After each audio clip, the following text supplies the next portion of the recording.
Alright, let's go look at my analytics. Well, it looks like those who watch the videos seem to like it. There are still several things that I needed to complete, and I had a lot of fun making that video. Let's do another one! And so started the adventure where I would play 12 more hours of a computer game for online popularity. This time, instead of focusing on achievements, my main goal would be to get an ME system. However, getting this would be difficult, as I had many issues that needed solving. My first issue that required solving was my hunger. I had stockpiled a collection of bone meal, which I would use to spam carrots. This collection gave me a theoretical infinite amount of crops. I also decided to make a few easy advancements, such as making a wooden hopper, which filled in a couple of achievements. These items were long past their usage, and I quickly slapped it into the chest. Speaking of chests, I decided to expand my storage. To do this, I would craft the chest builder, which is capable of producing chests with over 288 individual slots, opposed to the standard 54 slots in a chest. I gathered the materials to make a maximum size chest, which were a stack of iron, a stack of fences, 18 chests, which I butchered on the first attempt, and 4 clay blocks. I placed down the chest near my bonsai farm, and was quickly blown away by the totality of space. Holy crap.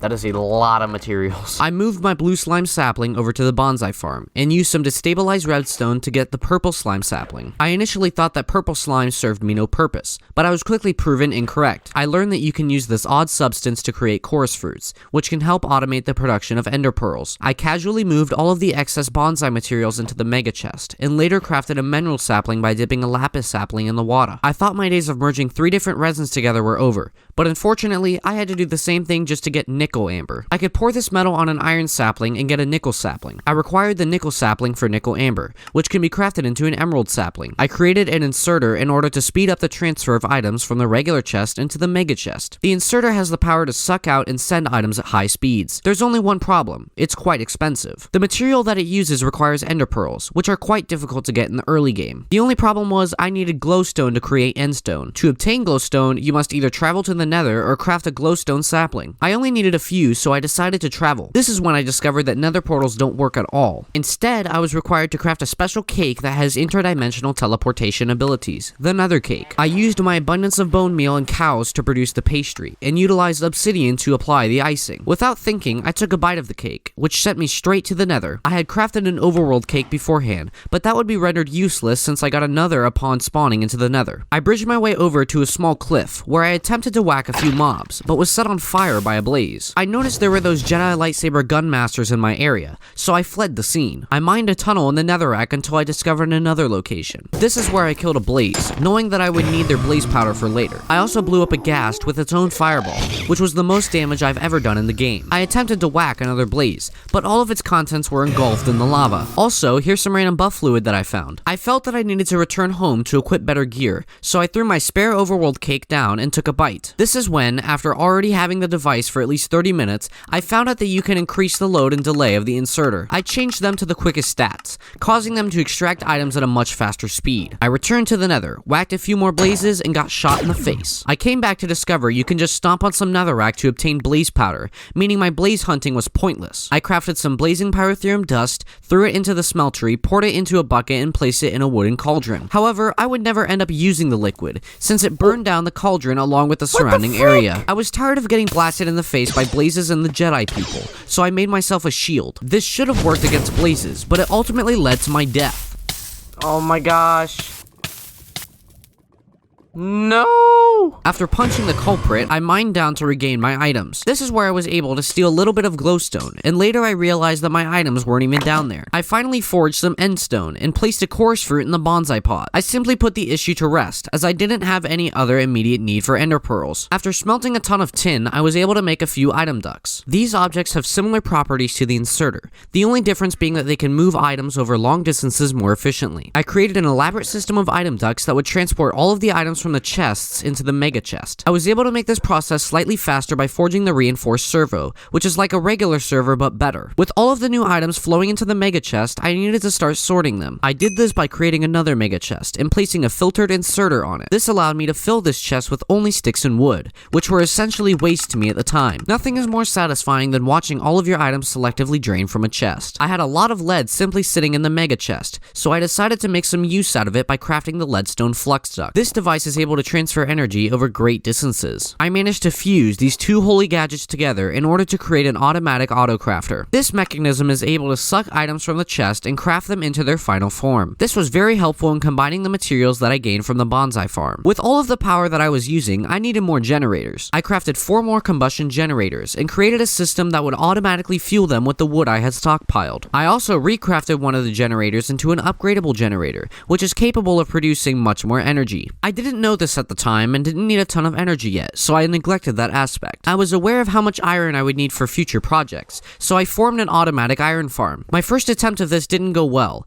but I eventually managed to create a system where iron bonsai materials are formed into amber and later smelted into ingots. I was able to craft brown mulch, which also helped speed up the process. Cacti break! 3 more resins and a block of red sand later, I assembled some copper amber. I poured it onto a spruce sapling to generate the copper sapling. I figured it was time to reattempt using pyrotheum to compose the magma slime sapling. So I formed and smelted some more dust, poured it into a bucket, placed it in a cauldron, and quickly right-clicked the concoction with a blue slime sapling. I didn't know if anything else would randomly combust, so I proceeded with caution when planting it in the bonsai farm. Fortunately, nothing happened, and I was able to finally acquire some orange slime. I also expanded the iron farm. I must have lost my emerald sapling at some point, because I couldn't find it in any of my storage systems, requiring me to craft a new one. I used the emerald sapling to create a quartz sapling. I then used the resin from the quartz bonsai and some other random junk to form the glowstone sapling, which would allow me to manufacture as much endstone as I wanted. I could now farm many more chorus bonsai, which sped up the production of ender pearls. By the way, I still have a problem with removing waste. Let me know of your ideas in the comments. Time for another resin mixture. This time I used osmium, not to create another sapling, I would do that later anyways,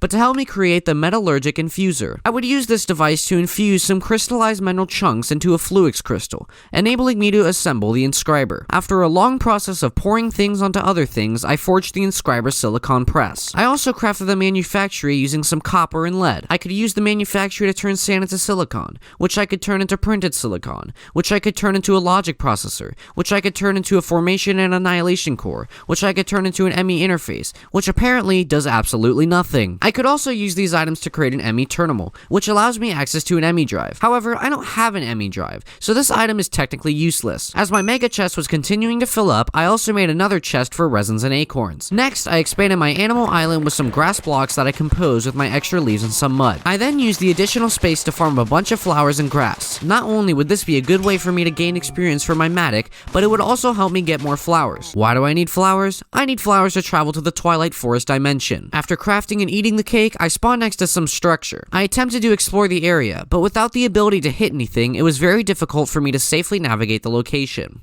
What?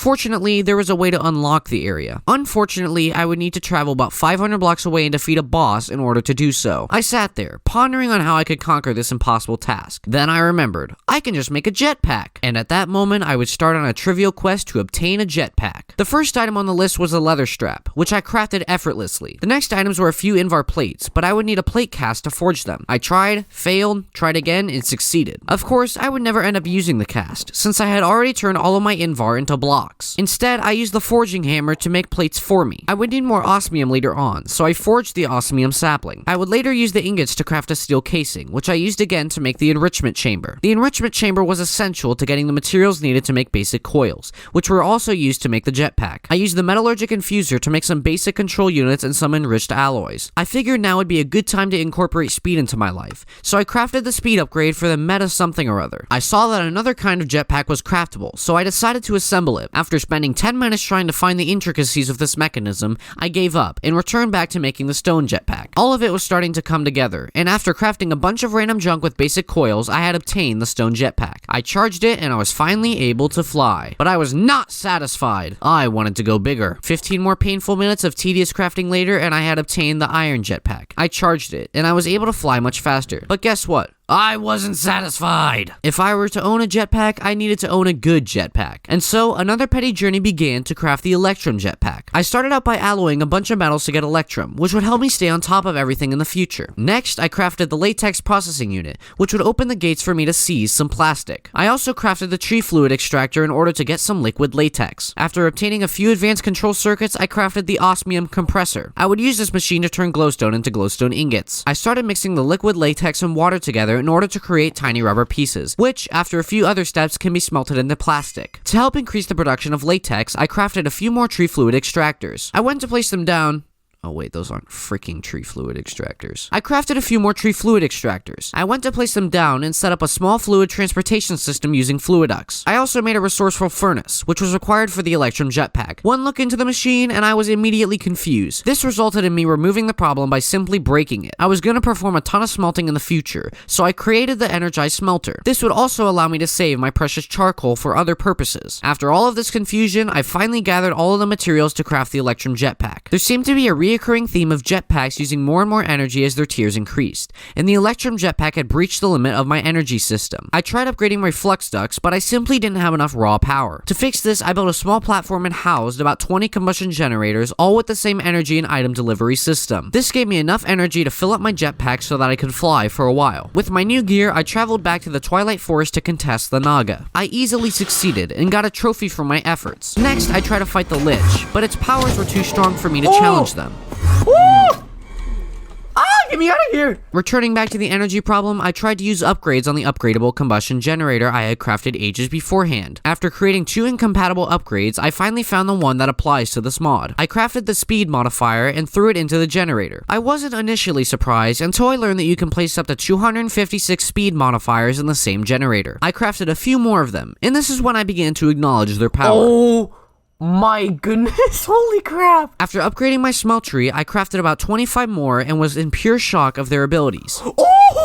Oh my lord. I figured this would be enough energy for now. I created another mega chest that would only be used for wood storage. I then forged an obsidian pickaxe in order to gather cobalt from the nether. After smelting the cobalt, I forged the cobalt sapling. I was also dealing with a surplus of redstone in my smeltery, and I attempted to automate the process with an auto clicker. Spoiler alert, it didn't work at all. With my new abundance of cobalt, I was ready to make some new tools. I crafted the cobalt pickaxe and mattock, both of which I put on 3 haste modifiers. The new tools reminded me of the mystical agricultural mod. This mod allows you to grow materials using magical crops. Realizing that I now had the materials to start a farm of these crops, I created an inferium seed and got to work. I tried bone mealing the crap out of the seed, but it was no use. Turns out you have to use a tool called a watering can in order to grow these crops more quickly. Of course, I also tried to automate this with an auto clicker. And also, of course, I failed. From this point, I got inferium essence and I made inferium seeds, and I got more inferium essence and I made more inferium seeds. This cycle helped me establish a small farm of tier 1 inferium seeds, but I needed more. I crafted the prosperity sapling and used bone meal to suck the materials out of it in order to create an infusion crystal. From there, I crafted the tier 2 inferium seeds. I kept grinding, but I eventually got bored and went back to upgrading my machines. The latex processing unit uses a ton of water to fuse the tiny rubber pieces,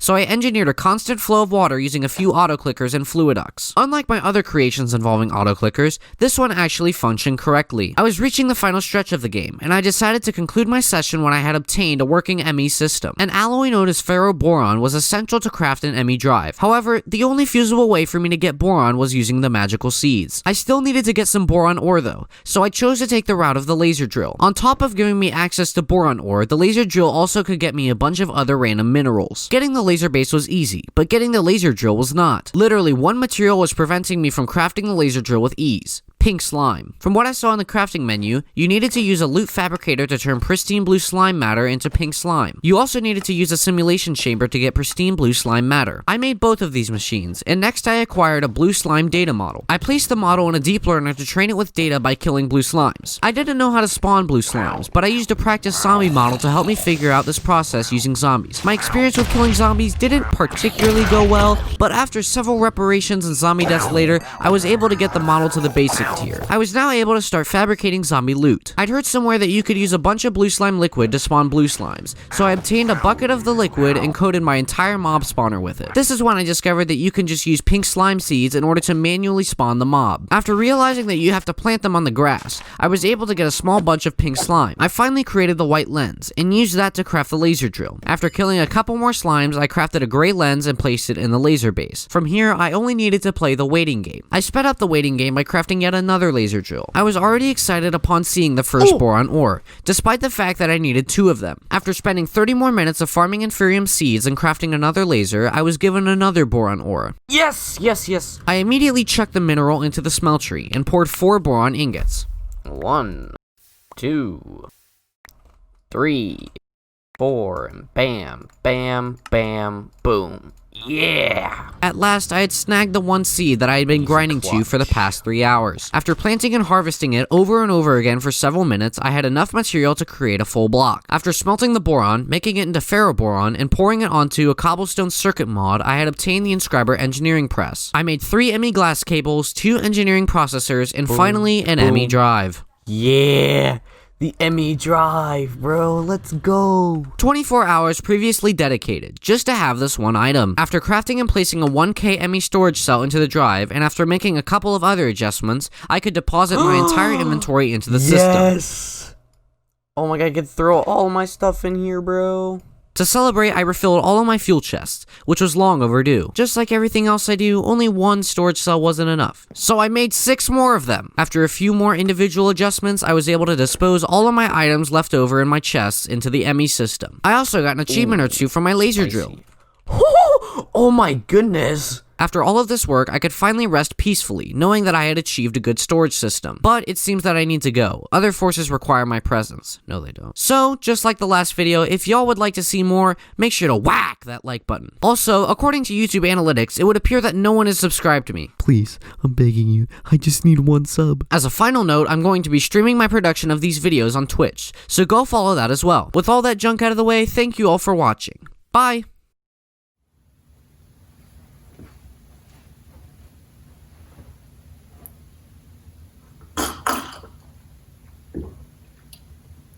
Subscribe.